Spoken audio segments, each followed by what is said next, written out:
성도 여러분, 장남이라고 하는 말을 들으면 무슨 생각이 떠오르십니까? 이분들, 여기 우리 앉아 계신 분들 중에 장남이 있습니다. 그것도 더 괴로운 장손도 있습니다. 그리고 정말 더 괴로운 장남의 부인인 맏며느리들도 있습니다. 묻겠습니다. 장남 그러면 뭐가 생각되십니까? 한국 사회에서 장남은 대단한 파워풀한 힘을 갖고 있었습니다. 4가지를 했어야 됐습니다. 적어도 가문의 대를 이어 세대 간의 혈맥을 연결해야 하는 것은 장남의 기본 의무입니다. 쉽게 얘기해서 아들을 낳아야 된다는 거예요. 그놈의 아들이 뭐 그렇게 중요하다고. 근데 이따 말씀드리겠지만 아들 별로거든요. 딸이 더 낫거든요. 자, 이제 두고두고 생각해 보십시오. 또 하나 해야 될 일. 앞서가신 조상에 대한 제사를 모시는 것도 장남이 해야 될 일입니다. 제사밥은 장남이 준다고 착각했습니다. 죽으면 끝이거든요. 그거 마귀장난이지.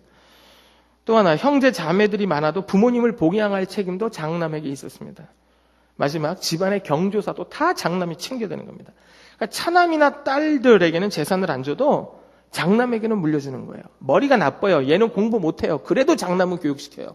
차남은 공부 잘해요. 그래도 교육 어디 순간까지만 시키고 안 시켜요. 우리들 중에 그런 피해를 당하신 아버님, 어머님 세대가 분명히 계십니다. 장남이 대를 이어주고 제사밥도 차려주고 모든 걸 다 커버할 거라는 그 이상한 믿음 때문입니다. 하지만 문제는 뭐냐? 이 장남의 아내 된 사람들이 문제인 거죠.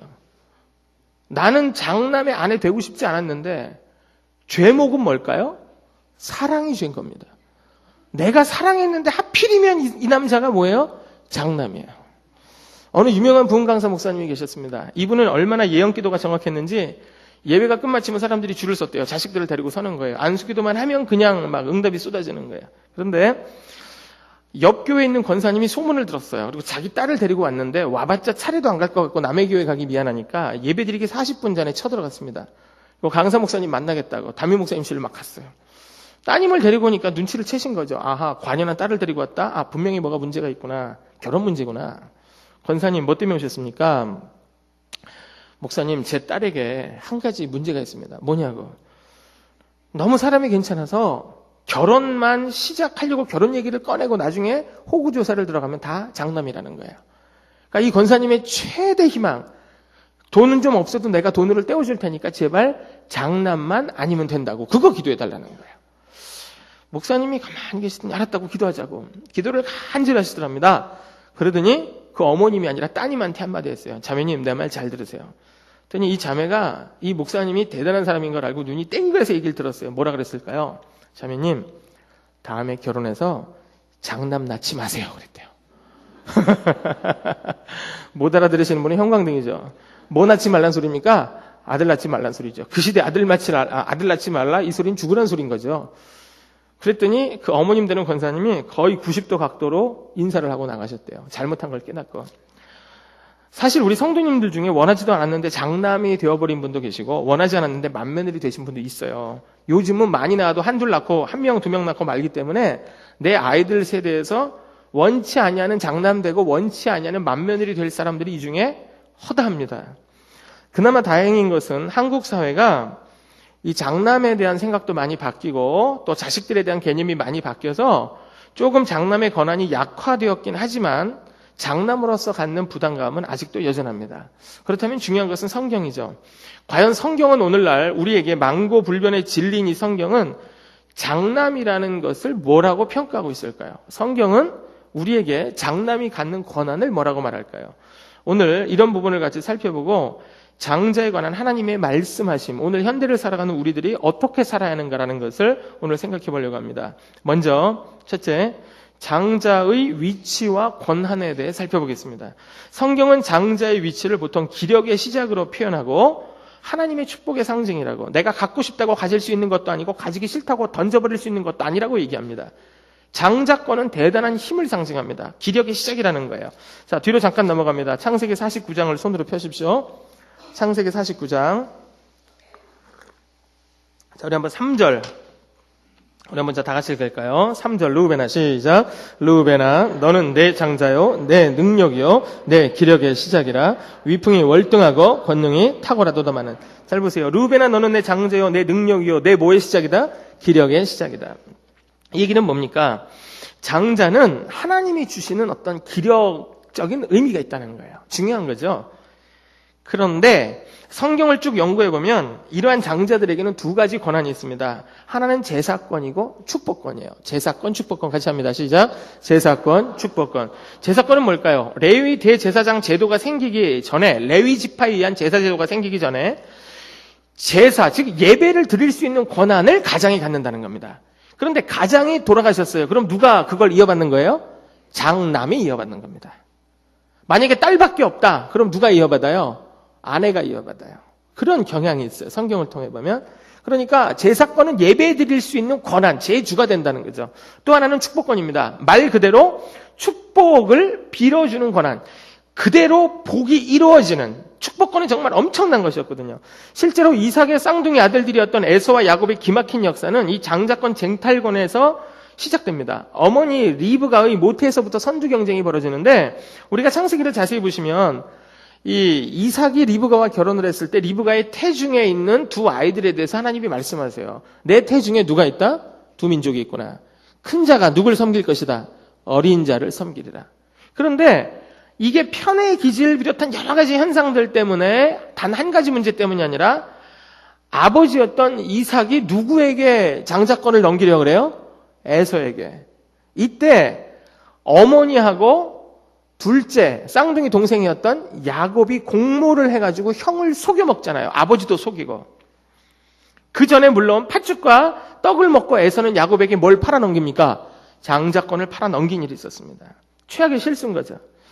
에서는 장자권을 가로챈 야곱을 아버지 초상 치르고 나서 죽이겠다고 아주 칼을 품고 있었고, 이것을 눈치챈 야곱은 이삭과 리브가가 눈치를 채고 에서가 야곱을 죽이려는 걸 알고 야곱을 자기 삼촌 집으로 보내요. 그러면서 너는 거기서 아내를 얻으라고 이런 얘기를 합니다. 그 정도로 장자권이 갖는 축복은 엄청나고 대단했습니다. 성도 여러분, 사실 저도 장자권에 관계된 얘기를 이렇게 말씀을 드리면 저도 이 장자권에 관계된 에피소드가 있어요. 근데 저랑 악연이 있는 분이 한 분 있어요. 누군가 우리 중학교 선배이자 초등학교 선배이자 대학교 선배인 우리 형님입니다.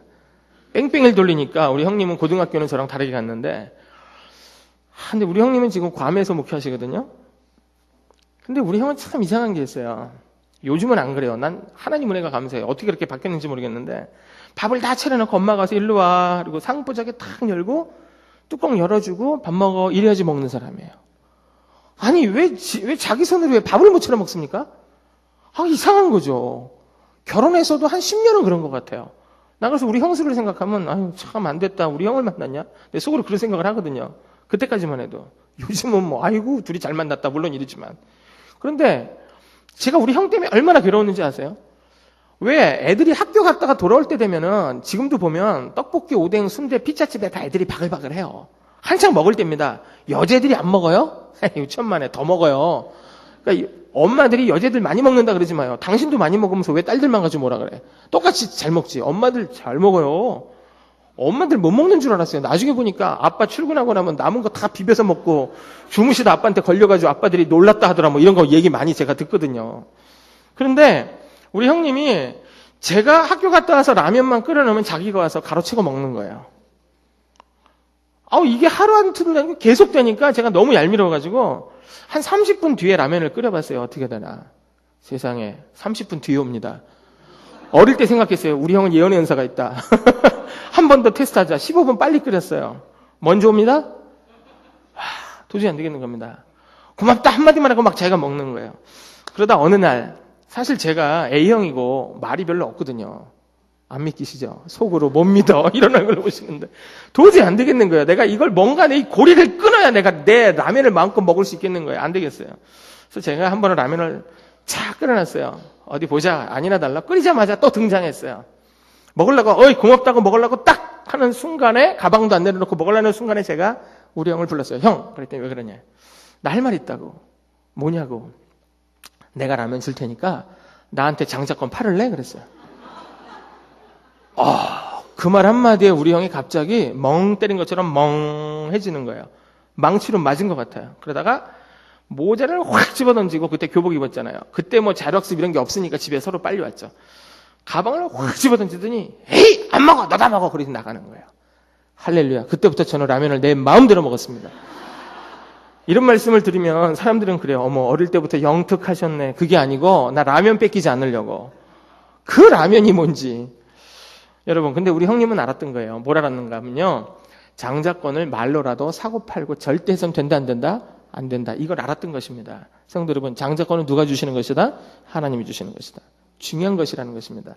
다들 장자권자가 되시길 간절히 축원드립니다. 자, 다음 두 번째, 야곱 감은 장자권의 뒤바뀐 순서에 대해 살펴보겠습니다. 앞서 말씀드린 것처럼 제사권 축복권을 갖게 되는 장자의 권리를 가르친 야곱에게도 많은 자식들이 태어납니다. 야곱에게 총 몇 명의 자식이 있습니까? 총 몇 명? 13명입니다. 아들 몇 명? 12, 딸 하나. 딸 이름이 뭐예요? 예, 디나가 있어요. 그러니까 아들놈들 12이 있는데 딸내미 하나 있으면 누가 이뻤겠어요? 디나가 이뻤죠. 솔직히 아들들 얼마나 징글징글해요. 의젓하다? 제가 볼 때 이삿짐 벌쩍벌쩍 옮길 때 하고요. 장례식 할 때밖에는 아들들 내 효용 가치를 못 느꼈습니다. 솔직히 말씀드려서. 여기 계신 아들들 대단히 죄송한데 한번 잘 생각해 보자고요. 그런데 4명의 부인들을 통해서 12아들들 1명의 딸을 낳습니다. 이 12명의 아들들이 민족을 형성하는 12지파를 구성하죠. 한국식으로 표현하면 12도가 되고요. 미국식으로 표현하면 12주, 12스테이트가 되는 것입니다. 그렇다면 12아들들 중 누가 장자권을 갖는 아들입니까? 첫째 아들 르우벤입니다. 근데 오늘 성경을 보잖아요. 르우벤은 아웃돼요. 르우벤, 시므온, 레위, 유다. 적어도 4명을 한번 기억해요. 르우벤, 시므온, 레위, 유다. 다 같이 시작. 르우벤, 시므온, 레위, 유다. 그렇다면 르우벤의 장자권이 왜 박탈당했을까요? 자, 우리 한번 성경 본문, 자, 다시 봅니다. 49장 3절 4절 한번 다 같이 보시죠. 자, 뜻을 생각하세요. 르우벤아 시작. 르우벤아 너는 내 장자요 내 능력이요 내 기력의 시작이라. 위풍이 월등하고 권능이 탁월하도다마는 물에 끓음 같았은즉 너는 탁월하지 못하리니 내가 아버지의 침상에 올라 더럽혔음이로다. 그가 내 침상에 올랐었도다. 아멘. 여러분, 이게 무슨 소리입니까? 르우벤은 장자인데요. 기력이 탁월했어요. 대단한 능력을 하나님이 부여했어요. 그런데 너는 물에 끓음 같았다고. 팍 끓다가 끝났다고. 이유가 뭐예요? 내 침상에 올랐다고. 무슨 소리입니까? 서모 비라와 통관 사건이 있었습니다. 여러분, 성경은 굉장히 솔직합니다. 성경이 왜 성경이냐? 진실되기 때문인 줄로 믿습니다.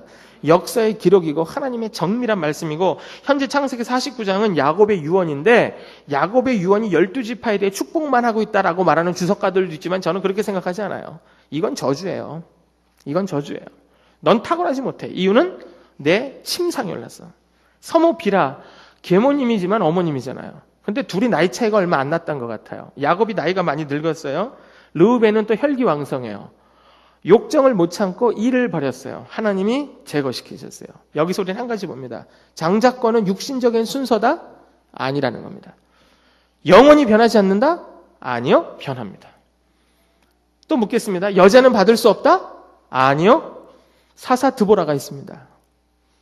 여러분, 때가 되면 여자들도 장로님 하실 때가 올 것입니다.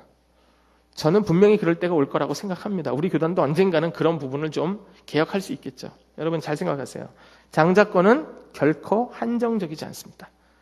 확정적이지 않습니다. 자, 그래서 이제 누구에게 넘어갑니까? 르우벤 다음이 누구예요? 시므온. 그 다음에 레위. 그런데요, 성경을 보면 시므온과 레위는 너무 친했나 봐요. 같은 형제라 그래도 뭐 첫째 아들하고 뭐 막내 딸하고 친하고 뭐 그런 것처럼 되게 친했던 것 같아요. 그런데 시므온과 레위도 권리를 뺏깁니다. 왜 뺏기느냐? 자, 오늘 성경 봅니다. 49장 5절, 6절, 7절 다 같이 보겠습니다. 시작. 시므온과 레위는 형제요 그들의 칼은 폭력의 도구로다. 내 호나 그들의 모의에 상관하지 말지어다. 내 영광아 그들의 집회에 참여하지 말지어다. 그들이 그들의 분노대로 사람을 죽이고 그들의 혈기대로 소의 발목 힘줄을 끊었음이로다. 그 노여움이 혹독하니 저주를 받을 것이요 분기가 맹렬하니 저주를 받을 것이라. 내가 그들을 야곱 중에서 나누며 이스라엘 중에서 흩으리로다. 아멘. 여러분, 이게 무슨 소리일까요? 야곱이 과거 베델에서 하나님을 만나잖아요. 천사가 사다리를 타고 오르락 내리락 하는 걸 봤죠. 그러면서 뭐라 그래요? 아하, 여기가 하나님의 집이었구나. 베델, 하나님의 집. 그리고 뭐라고 하나님께서 원합니까? 하나님, 내가 우리 형과 아버지를 속이고 지금 도망가지만 내가 안전하게 돌아오게 해주시면 내가 여기다 하나님을 위해 제단을 쌓고 내가 11조를 드릴게요. 이런 서원을 해요, 안 해요? 합니다. 그리고 나서 나중에 형을 만납니다. 형도 부자가 됐고 자기도 부자가 됐어요. 아주 형에게 가진 아첨을 다해가지고 살아남아요. 여러분, 얼마나 야곱이 진짜 아주 약삭빠른가면요. 뭐라고 인사합니까? 제가 형님을 배우니 누구를 만난 것 같습니다? 하나님을 뵌 것 같습니다. 어쩜 이런 얘기가 있겠어요? 그러니까 면접시험 가서 면접관님들을 보니까 제가 섬기는 하나님 뵌 것 같아요. 이러면 좀 점수 플러스 안 되겠어요? 그래도 아마 이 정도까지는 말을 못할 거예요. 형님을 배우니 내가 하나님을 뵌 것 같습니다. 형이 죽이려고 그랬다가 물론 하나님 하셨지만 속이 확 풀려가지고 또 살려줘요. 그러니까 말씀으로 길들여지지 않아서 그렇지 성품은 애서가 좋다는 거예요. 근데 하나님은 그거 별 볼 일 없다고 보세요. 여러분, 착하다는 소리 듣지 마시고 믿음으로 산다는 소리 들으시길 간절히 축원드립니다. 더 중요한 건 믿음입니다. 물론 믿음의 성품을 좋게 가져야 돼요. 왜냐? 믿음은 좋은데 성품 안 좋잖아요. 예수 안 믿어요. 야, 나 너처럼 싸나운 애랑 나는 예수 안 믿는다. 나는 너처럼 그렇게 손해 안 보려고 그러면 나는 예수 안 믿는다. 이러거든요. 그러니까 전도하려면 간도 쓸개도 다 빼내야 될 때가 있죠.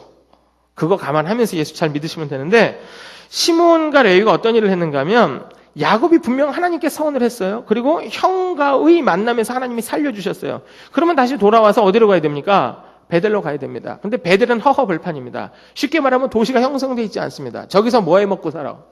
농사 지을 땅도 안 되고 얼렁 뚱뚱 돌아다니다가 세겜성 앞까지 간 거예요. 세겜성은 오늘날로 말하면 신도시예요. 근데 여기를 딸이 나간 거예요, 구경하러. 아들들은 그런 거 있으나 마나 신경 안 쓰는데 딸들은 아기자기한 거 예쁜 거 보면 죽어도 눈을 못 뗍니다. 그러니까 누가 그래요? 아들들 데리고 장난감 가게를 통과하는 엄마 아빠는 바보요. 아내를 데리고 보석 가게를 지나치는 남편도 바보다. 이런 유명한 얘기가 있더라고요. 욕한다는 거예요. 안 사준다고. 뻔히 안 사줄 거 알면서. 그런데 거길 가다가 보니까 세겜성 사람들에게 디나가 띄었어요. 예뻤나 봐요. 세겜성, 지금 말로 말하면 세겜성 성주 시장의 아들이 야곱의 딸 디나를 보고 한눈에 뿅 하고 갔어요. 그러면 사랑한다고 말을 하면 되잖아요. 데려다가 몹쓸 짓을 했어요. 난리가 났어요. 여러분, 이거 누구를 질들이시기 위한 방법입니까? 야곱 질들이는 거예요. 너 왜 나와 약속한 거 안 지켜? 빨리 베델로 올라가. 이 어려움을 겪기 전에는 야곱이 못 깨달아요. 이 일을 당했으면 빨리 가야 되는데 끙끙거리고 있는데 형제들끼리 또 분란이 난 거예요. 아버지, 우리 여동생을 이따위로 대한 저놈들을 가만두냐고 펄펄 뛰는 거예요. 이때 르우벤이 장자였지만 르우벤이 어머니 비라와 통간 사건 이후로 별 볼 일이 없어진 것 같고 시므온과 레위가 세겜성 사람들을 만나서 뭐라고 말하느냐. 좋아, 우리 딸, 우리 여동생 니네 성주 아들에게 줄 테니까 그 대신 우리 하나님 믿어. 니네도 그럼 하나님 믿어야 될까? 오케이 믿을게. 그러면 니네도 우리처럼 할례 받아 그랬어요. 여러분, 그러면 할례라는 것이 하나님 믿는다는 표징인데 이 할례를 받으면 2, 3일 통증이 있고 아프잖아요. 그때를 틈타서 시므온과 레위가 칼을 차고 들어가서 세겜성 사람들을 다 죽여버립니다. 물론 자기 여동생이 어려움을 당했지만 그게 세겜성 전체 인원을 죽여야 되는 절대절명의 사건이었을까요? 잘못하면 야곱 가문 죽어요. 다 세상에서 끝나는 일입니다. 이 엄청난 사건이 벌어졌는데 여기에 대해서 야곱이 나중에 평가하기를 시므온과 레위는 형제요 그들의 칼은 폭력의 도구로다. 옛날 성경에는 잔해하는 기계라고. 그러니까 아마 시므온과 레위는 O형이었던 것 같아요. 대단히 죄송합니다. O형. 자, 우리 A형 손 들어봐요. A형. 저도 A형입니다. 아유, 소심한 사람들. 자, B형 손 들어봐요. B형. B형은 아시죠? GGG라는 거 아시죠? 여기 강단이니까 제가 말씀 안 드려요. 꼭 그런 거 아니에요. 이 교회는 그런 사람 없어요. 자, O형 손 들어봐요. 한여름에 조심하세요. 특히 경상도 울뚝배리 기질에다 이북 선대조들이 있는 분들 특히 조심하십시오. 화나면 억합니다. 뒤끝은 없는데. 그러니까 아마 시몬과 레위가 그랬던 것 같아요. 이것 때문에 혈기로 사람을 다 죽여요. 이걸 보고 하나님이 어떻게 해요? 니네 끝났어. 잘라버리십니다. 자, 그 다음 타자 누구에게 갑니까? 유다에게 넘어갑니다. 자, 우리 한번 성경 본문 보죠. 8절 다 같이 봅니다. 49장 8절. 유다야, 시작. 유다야, 너는 내 형제의 찬송이 될지라. 내 손이 내 원수의 목을 잡을 것이요 내 아버지의 아들들이 내 앞에 절하리로다. 유다야, 너는 찬송이 될 것이라. 유다의 뜻의 이름이 찬송이에요. 프레이즈 더 로드입니다. 그렇다면 장자권을 차지하게 된 것은 유다인데 르우벤도 제거되고 시므온도 제거되고 레위도 제거되고 넷째 아들이었던 유다가 장자권을 차지하는데 과연 그럼 유다는 괜찮은 사람이냐? 성경을 통해 보니까 적어도 세 가지 때문에 유다는 장자권자의 자격이 없습니다. 첫째, 유다는 야곱의 12아들들 중 처음으로 가나안 여인과 결혼해서 이스라엘 가문에 이방인의 피가 들어오게 한 첫 번째 인물입니다. 잘 생각해 보세요. 아브라함은 자기 하나밖에 없는 아들 이삭을 위해 다메섹 엘리에셀로 추정되는 종을 밧단 아람으로 보내서 자기 친족 중에서 아내를 데리고 옵니다. 기억하시죠? 그래서 리브가가 따라오잖아요. 이삭은 야곱이 장자권을 가진 걸 알게 되고 훗날 결국 외삼촌 라반의 집으로 가서 아내를 구하라 그래요. 이유는 뭐예요? 가나안 지역의 종교 문화가 굉장히 문란하기 때문입니다. 가나안 지방 제사 제도 자체가 문란했어요. 태양신이지만 바알과 아세라, 아스타라 굉장히 심각한 우상이에요. 바알의 이 어머니가 아세라인데 아스다롯은 아내가 아니고 정부 관계라는 거예요. 신들의 계보에도 첩이 있어요.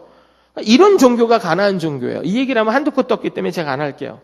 그러니까 이런 문제 때문에 이방인과 통혼을 안 시켜요. 이방인이란 말은 외국인을 말하는 게 아닙니다. 하나님을 섬기느냐 안 섬기느냐. 하나님 잘 섬기는 미국 사람, 일본 사람, 동남아 사람 결혼해도 돼요. 상관없어요. 하나님 안 섬긴다. 그건 이방인이라는 거예요. 이거 생각 잘 하셔야 됩니다. 그런데 유다가 어떻게 했느냐. 자신 있게 가나안 여인과 결혼했습니다. 근데 성경을 보잖아요. 창세기에 자세히 나와요. 유다가 수아라는 사람, 가나안 사람 수아의 딸을 보고 결혼했다 그래요. 보고 결혼했다. 뭘 봤을까요? 뭘 본 겁니까? 뭘 본 거예요? 얼굴 본 거예요. 여러분 묻겠습니다. 여기 처녀총각들. 자매인데 예수 안 믿는데 너무 예뻐요. 형제인데 나쁜 남자야. 잘생겼어요. 결혼해요 안 해요? 물어봐요. 누가 좋냐고. 뭐 신앙 좋고 마음 좋고. 순 거짓말이에요. 얼굴만 반반하잖아요. 모든 것은 다 덮어지더라 그래요. 휙 가는 겁니다. 나 그래서 후회하는 사람 한두 명 본 게 아닙니다. 얼굴 보고 사는 거 석 달이면 끝난대요. 그랬더니 제 친구가 그래요. 에이, 한 달이니까 끝나더라 그러더라고요. 결혼해보신 사람은 그러고 안 해본 사람은 설마 이러고 절 쳐다보시는데 그렇대요. 그러니까 결혼 조심하란 말이에요. 신앙 아니면 안 돼요. 일단 기본이 신앙이에요. 그 다음에 성품 중요합니다. 성질 이상하면 성령님도 못 말린다는 말이 있어요. 정말 조심해야 되거든요. 그러니까 성질 나쁜데 하나님이 쓰셔야 되잖아요. 들들들 볶아요. 야곱 보세요. 하나님이 계속 볶아서 결국은 쓰시잖아요. 여러분 하나님께 볶이고 싶어요? 하나님께나 볶여서라도 바뀌고 싶다. 손 들어봐요. 손 내리시고 아이고 막 겁난다. 손은 무슨 손 들어봐요. 마지막입니다. 나 죽어도 손 안 든다. 손 들어봐요. 여러분 유다가 이런 실수를 했어요. 잘 생각하세요. 그 다음 의도했던 것은 아니지만 결과적으로 며느리 누구? 다말과의 관계를 통해 아들을 낳아요. 그러니까 며느리이자 아내이고 아들이자 손주예요. 그런 걸 가지고 있는 사람이 누구예요? 유다예요. 이런 집안 무슨 가루 집안? 콩가루 집안. 이게 유다입니다. 그리고 아버지 야곱이 편애했던 동생 요셉을 시기해서 이스마엘 사람들에게 은 20에 팔고 짐승이 요셉을 죽였다고 거짓말을 해서 아버지 야곱을 끝까지 속여먹습니다. 그런데 이 사람이 장자권자가 됐습니다. 여러분 여기서 리더십 문제가 나오는데요. 르우벤의 리더십은 서모 비라와의 통관 사건 이후로 끝난 것 같지만 유다의 리더십은 살아있습니다. 모든 형제들이 배다른 형제들이 다 유다 말을 들어요. 그러면 리더십이 강력한 게 좋은 것이냐? 필요하지만 쓸데없는 리더십은 하나님의 화를 부르지 결코 복을 부르지 못합니다. 여러분 예를 들어볼게요. 대한민국 그동안 역사 가운데 리더십 좋았던 사람 저는 2명을 봅니다. 김구 선생님, 이승만 박사 아닙니다. 김구 선생님 예수 믿던 신자였던 거 아세요? 이승만 박사 장로님이었던 거 아세요? 이 박사님 장로님이었던 건 다 알아요. 김구 선생 신자였던 거 전혀 모릅니다. 김구 선생 우리 예수 믿는 분이에요. 그런데 그 두 사람보다 더 좋았던 리더십은 누구냐? 김일성과 박헌영입니다. 그들이 조국을 쪼개놨습니다. 지 권력력 때문에. 그게 무슨 좋은 리더십입니까? 이 교회가 앞으로 당회도 커질 것이고 권사님들 기도 모임도 커질 것이고 안수집사님도 많아질 것이고 청년 학생들이 많아질 줄로 믿습니다. 이럴 때 반드시 리더십을 구사하는 사람들이 나와야 되겠지만 담임 목사님 리더십 하에 순복하면서 하나님의 의를 이루지 못하면 더 이상 발전하지 못해요. 하나님이 담임 목사님을 괜히 주신 게 아니에요. 그릇된 리더십이 아니라 순복하는 리더십으로 하나 되시기를 간절히 축원드립니다. 그릇된 리더십을 누가 가졌느냐? 유다가 가졌습니다. 그리고 요셉을 팔아먹는 데 앞장섰습니다. 대충 살펴봐도 유다는 장자권자가 될 수 없었습니다. 그런데 유다는 장자권을 부여받았습니다. 이유는 뭡니까? 바뀌었기 때문입니다. 회개했다는 겁니다. 성경이 구체적으로 밝히지 않지만 굉장히 바뀐 것입니다. 오늘 우리 목사님과 함께 읽은 본문은 당시 세계 최대 패권 국가였던, 오늘날로 말하면 미국 같은 국가, 이집트의 국무총리가 된 요셉 앞에서 요셉인 줄 모르고 절규하듯 베냐민을 위해 간곡히 호소한 거예요. 내용이 뭐예요? 국무총리님, 내 동생 데려가지 않으면 우리 아버지 죽으니까 내가 종로로 탈 테니까 우리 동생 대신 보내주세요. 절규하는 겁니다. 옛날 팔아버릴 때와는 다른 모습이잖아요. 완벽히 변해 있어요. 자, 과거 요셉이 종으로 팔려갑니다. 형들 때문에. 그랬다가 보디발 장군의 집에 들어갑니다. 또 어려움을 겪고 감옥에 갑니다. 근데 이때 바로 임금이 꿈을 꿉니다. 떡 맡은 자와 이 술 맡은 자 관원의 꿈을 풀어주고 그 다음에 나를 기억해 주소서 하지만 이 사람들이 다 잊어버려요.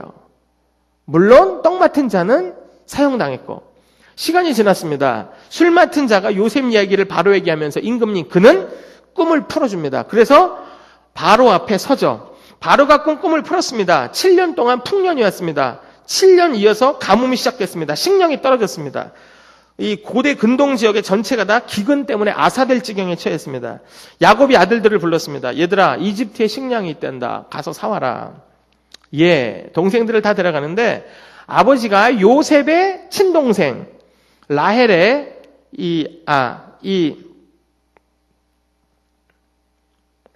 라헬이죠. 예.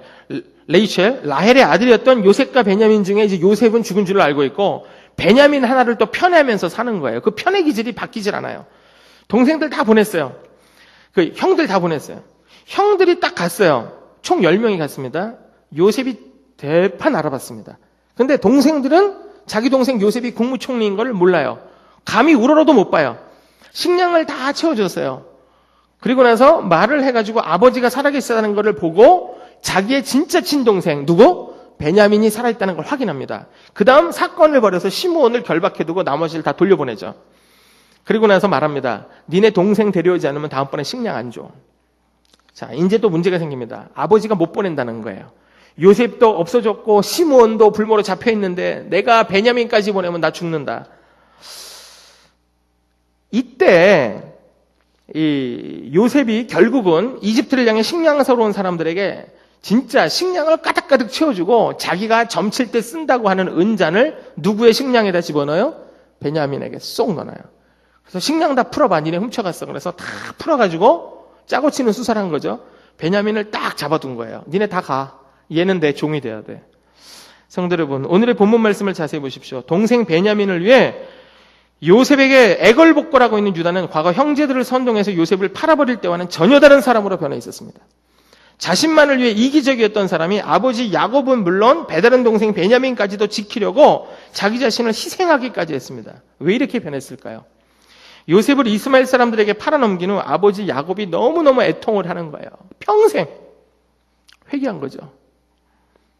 또 큰형이 르우벤이 서모 비라와 통간 사건을 통해 아버지의 심사를 괴롭혔는데 의도적이지는 않았지만 자기도 며느리 다말을 통해 자식을 낳고 보니까 세상살이의 굴곡을 느끼는 겁니다.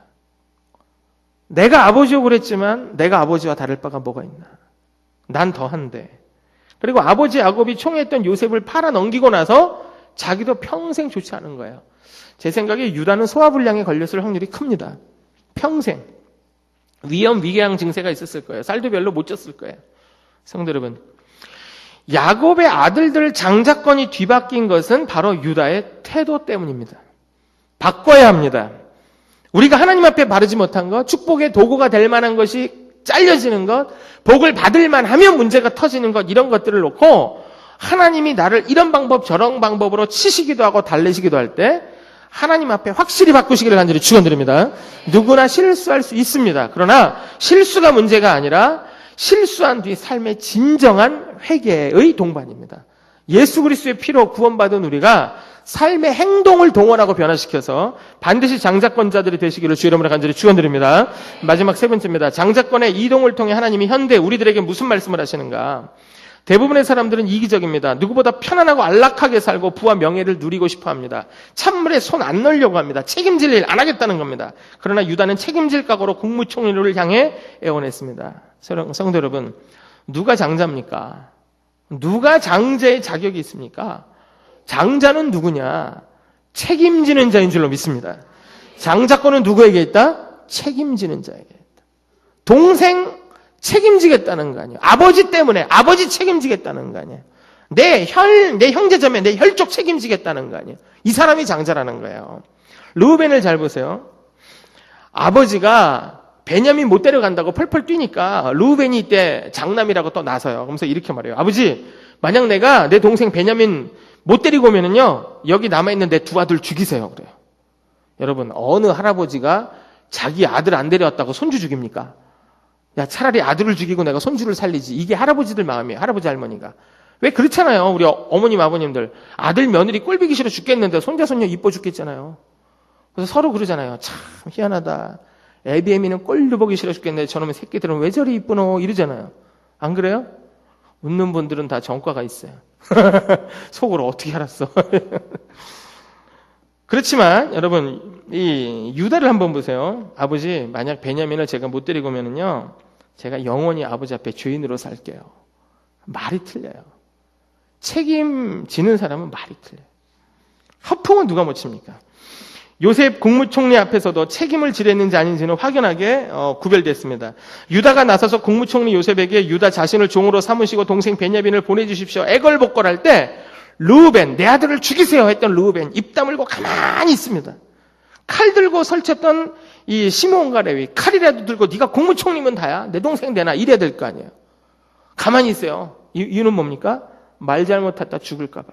입 딱 다물고 있는, 복지부당 가만히 있는. 왜 침묵했나요? 책임지기 싫어서. 성도 여러분, 오늘 하나님은 분명히 말씀합니다. 장자는 육신의 출생 순서다 아니다? 아니다. 장자권자는 책임지는 자라고 말씀합니다. 성도 여러분, 무슨 일이 있어도 책임질 줄 아는 자세를 가지셔서 장자권자들이 되셔서 하나님이 주시는 축복권과 제사권의 은총을 받아 누리시기를 간절히 축원드립니다. 오늘 말씀의 결론을 맺겠습니다. 여러분 한번 잘 생각해 보십시오. 성도님들의 집안에서 또 가문에서 누가 장자권자입니까? 우리 집 장남입니까? 차남입니까? 장녀입니까? 차녀입니까? 누가 나와 내 아내 혹은 나와 내 남편을 위해 희생하려고 합니까? 보시고 투자하세요. 보시고. 큰아들이라고 다 밀어주지 말고 울면서 후회하네 그 노래 부르지 말고 그냥 보시고 투자하세요. 또 내 남편, 본가, 내 아내, 처가 그 식구들 중에 누가 책임지는 사람입니까? 지극히 작은 일에 충성하잖아요. 큰 일도 하나님 맡겨주세요. 여러분, 아까 제가 우리 아들들 소용없다는 말씀드려서 대단히 죄송한데 아드님들 좀 깊이 좀 생각해요. 이걸 제가 언제 알았느냐. 제가 군대 가서 알았어요. 아들들이 별로 효용 가치가 없다는 걸. 제가 군목으로 있었거든요. 그럼 저는 항상 신병들을 만났어요. 만난 이유는 단 하나. 난 전도하는 거고 국방부에서는 자살 방지해달라는 거죠. 서로 이해 타산이 맞아서 우리 군목 제도가 있어요. 같습니다. 가면은 신병들 수백 명이 있으면 A4 용지 대여섯 장을 쫙 나눠주고 거기 지문이 한 700개가 있어요. 그거 답을 다 쓰라 그래요. 그럼 처음에는 애들이 머리를 굴리지만 시간이 지나면 15분 만에 써야 되니까 또 군대 가면 일단 단순해지니까 뭐 안 쓰면 큰일 나는 줄 알고 막 써요. 우리 군목들은 사실 그걸 노림수로 보고 체크업하는 거거든요. 이 중에 또 군대 갈 사람들이 있으면 안 되는데. 근데 지금도 아마 그런 검사할 거예요. 근데 왜 하는가 하면 자살자를 예방하기 위해서 어쩔 수 없이 하는 거거든요. 하는데 거기 되면은 지문을 똑같은 걸 7, 8개를 딱 집어넣는데 말을 바꿔요. 예를 들어 이런 겁니다. 나에게서 제일 중요한 여자는, 나를 제일 사랑한 여인은 뭐 이런 식으로 말을 바꿔요. 여러분 7, 80% 아이들이 80% 이상이 나에게 제일 중요한 여인은 누구라고 썼을까요? 여친이다. 이게 80% 이상입니다. 제가 물어봤습니다. 너 여자친구 사귄 지 얼마 됐니? 제일 오래된 애가 3년이었고요. 제일 짧은 애 3일 됐대요. 3일 전에 사귀고 들어왔어요. 훈련소에. 그런데 나에게 제일 중요한 여인은 그랬더니 여친이다. 제가 야 이놈아, 내가 하도 어이가 없어서 야 너 어머님이라고 써야지. 너 어머님 너를 위해 적어도 20년 이상 키워주셨는데 너 어떻게 여친이라 그러니? 그랬더니 이때 또 군기빨이 서가지고 3일 되니까 쫙 이렇게 각을 잡고 그래도 여자친구는 제게 기쁨을 주었습니다. 이러는 거예요. 그래서 제가 속으로 나쁜 놈들. 그때부터 제가 아들들 보길 제가 돌보기를 이렇게 하고 한 번은 또 신방을 갔는데요. 두 분이 안수 집사님 형제밖에 없어요. 근데 때마침 그때 어르신 장로님이 굉장히 손과 발을 못 쓰실 때라서 이제 수술 끝나고 이래서 대소변을 받아냈어요. 그때 간병인 뭐 이런 것도 없었거든요. 때마침 들어갔는데 그 시간이었던 거예요. 목사님 냄새 나는데 오시냐고 나가라고 좀 이따 들어오시라고. 근데 시간도 없고 기도하고 나갈게요. 그리고 기도하고 나가서 내가 어떻게 하나 이러고 봤습니다. 안수 집사님 두 아들들 제가 나가자마자 코를 막고 도망갔습니다. 그럼 누가 치웠을까요? 두 며느님이 치우더라고요. 엄마들은 속으로 당연하지 내 그럴 줄 알았다 하는 얼굴이고 아버지들은 어쩔 수 없구나. 처녀들은 어머 설마, 총각들은 진짜? 뭐 이런 얼굴로 저를 쳐다보세요. 임상실험 저도 많이 봤습니다. 목회 짧은 시간 동안에. 이때부터 제가 이제 저희 누님도 전도사님인데 그런 얘기를 해요. 설교하면서 제가 유심히 들었어요. 성도 여러분, 딸들 교육 잘 시키세요. 아들놈들이요. 막말로 똑똑한 여자 만나면 그놈 인간 됩니다. 그런데 여러분 딸들 교육 잘못 시키잖아요. 남의 집안 말아먹습니다. 이 말을 하니까 어머님 아버님들이 다 고개를 끄덕끄덕하는 거예요. 심각하게. 그래서 지금 내리는 결론이 뭐냐. 책임은 여자들이 잘 지더라. 그렇다면 장자권은 누구의 것이다? 여자일 겁니다. 여러분 지금 웃으시죠? 묻겠습니다. 이 교회에서 목사님, 부교육자님들 빼놓고 기도 제일 많이 하는 사람은 누구예요? 여자예요. 보나마나 권사님이에요. 제 말 틀려요? 여러분 제가 뭐 이렇게 와서 대단히 죄송합니다만 이럴 때 아니면 또 뭐 이런 얘기 언제겠어요? 장로님들 왜 기도 안 합니까? 왜 기도는 왜 권사님들만 합니까? 장로님들 한 주일에 한 번은 나와서 처리하실 각오해야 되지 않아요? 장로 그냥 하면 안 돼요. 안 하는 게 나아요. 차라리. 철저하게 담임 목사님 코드에 맞춰서 하나님께 기도하세요. 그래야 장자권자입니다. 권사님들 기도 더 하세요. 속으로 안수 집사님들 나는 넘어간다. 아싸 천만에. 안수 집사님들 왜 기도 안 합니까? 바빠서? 그럼 안 바쁜 날 나오세요. 바빠도 밥은 먹잖아요. 이러면 속으로 서리 집사님들이 아차 우리 넘어간다. 천만에. 왜 안 합니까? 기도해야지. 청년들 학생들 우리는 바빠요. 뭐가 바빠? 바쁘기는 돈도 안 벌면서. 나와요. 이런 때 나오는 학생들. 그러니까 내가 중딩한테 돈을 주는 이유가 있지. 나왔잖아요. 중요한 거예요. 말씀 듣는 거. 이 시간 하나님이 갚아주실 줄로 믿습니다. 이게 책임지는 겁니다. 성도 여러분 책임지세요. 당장 여러분의 담임 목사님, 부교육자님들 책임지세요. 이 교회 책임지세요. 이 지역 책임지세요. 크게 이 대한민국 경기도 책임지세요. 우리 조국민족 책임지세요. 전 세계 선교사님 책임지세요. 그러면 반드시 하나님이 우리에게 복 주실 줄로 믿습니다. 여러분 그럼 중요한 게 있습니다. 여러분 누구 때문에 사십니까? 그러잖아요. 그럼 하나님이 영광을 위해 살아요. 그럼 제가 그래요. 거짓말 그래요. 그건 정답이죠. 물론 그래야죠. 하지만 솔직히 누구 위해서 삽니까? 난 지금까지 남편 위해서 자식 위해서 산다는 사람 본 적이 없어요. 왜? 남편 안에는 다 왼수니까. 살아봤으니까. 누구 위해서 사십니까? 그러면 다 자식 때문에 살아요. 그러면 물을게요. 누가 잘 돼야 되는 거예요? 자식이 잘 돼야 돼요. 그러면 묻죠. 유다는 맨날 책임만 지다가 인생 종쳤느냐? 아니라는 겁니다. 후손이 잘 됐습니다. 여러분 유다의 후손 중에 다윗, 솔로몬, 성군들이 태어납니다. 여호사밧, 아사 같은 당대 인물들이 등장합니다. 이러한 후손의 복을 받으시길 간절히 축원드립니다. 근데 진짜 중요한 건 이겁니다. 여러분 생각해 보세요. 맨날 책임졌던 유다. 그런데 인류의 죄를 책임지시는 유일한 우리의 구세주 누구? 예수 그리스도께서 어느 지파를 통해 태어나세요? 유다 지파를 통해 태어나시는 거예요. 여러분 바로 이겁니다. 왜 유다 지파에서 왜 그리스도가 나왔느냐? 책임지는 선대주가 있었기 때문인 줄로 믿습니다. 여러분 내가 책임지잖아요. 후손들이 잘 될 줄로 믿습니다. 내 당대에서 복을 못 본다? 우리 후대가 받을 줄로 믿습니다. 신앙생활 왜 합니까? 천국 가기 위해 합니다. 솔직히. 그러나 천국 갈 때 가더라도 우리 할 건 하고 가자는 거예요. 그게 뭐예요? 후손에 대한 책임이고요. 조국과 민족에 대한 책임이고요. 이 교회와 목회자들에 대한 책임이고요. 가깝게는 담임 목사님에 대한 책임이고요. 차후에는 이 나라 이 민족 전 세계에 대한 우리의 책임인 줄로 믿습니다. 오늘 하나님 앞에 기도를 각오하세요. 하나님, 나 일주일에 언제 어느 요일 나와서 기도할래요. 진짜 시간이 없다. 나왔다가 앉아서 30분, 1시간이라도 앉아있다가요. 너무 피곤하다. 교회 와서 졸아요. 그래도 하나님 보십니다. 이런 중심을 갖고 나가잖아요. 하나님은 책임지는 우리들에게 좋은 것들로 채워주실 줄로 믿습니다. 성도 여러분, 저는 사실 외치고 가면 그만입니다. 이 교회는 담임 목사님의 리더십하에 부교육자님과 장로님들 당회 또 기도 어머님, 권사님들 모든 성도들이 태중의 아이까지 하나 돼서 미래를 향해 나가야 될 교회입니다. 이 교회가 목사님이 책임졌고 장로님들 여러 권사님들 책임져서 빠른 시간 내에 이렇게 성장했어요. 이런 교회 보기 드물어요. 젊은 교회예요. 그리고 저녁 예배 때 아이들이 자발적으로 나오는 교회예요. 이런 일들이 책임지는 한 전형이 될 수 있다는 것입니다. 그래서 이 교회에 희망이 있는 줄로 믿습니다. 앞날도 하나님께 맡기고 오늘 하나님께 각오하세요. 나 책임지겠다. 결국 교회를 책임지고 민족을 책임지고 전 세계 선교자를 책임지고 이 나라 이민족을 책임지고 나가다가 보면 얼마 있잖아 예수 그리스도의 재림 때 우린 존귀하게 들림받게 될 줄로 믿습니다.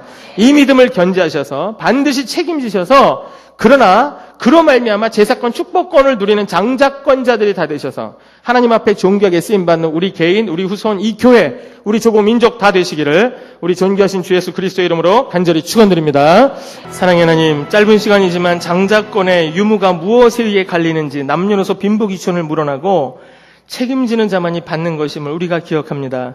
우리의 죄 허물을 용서하시고 예수의 피로 정결케 하셨사오면 이제 우리에게 장자권자로 허락해 주셔서 제사권 축복권의 복을 받아 누리게 하시고 우리의 기도 가운데 목사님을 책임지고 교회를 책임지고 이 땅과 지역과 전 세계 선교지를 책임지는 민족 통일까지도 책임지는 귀한 교회, 귀한 성도들 다 되도록 역사하여 주시옵소서. 우리로 하여금 다시 한번 각성케 하시고 우리 가문에 예수의 피를 발라주시고 성령의 기름을 쏟아부어 주셔서 우리 후손들 가운데 책임지는 유다와 같은 장자권자들이 이 교회 귀한 목사님의 말씀과 강단을 통해 끊임없이 부어지도록 역사하여 주시옵소서. 우리로 하여금 장자권자 되게 하시고 우리와 우리 후대에게 이 나라 이민족 교회 전 세계 선교지에 복을 주실 장자권자 되신 우리 주님 예수 그리스도의 이름으로 축복하며 간절히 기도드리옵나이다. 아멘.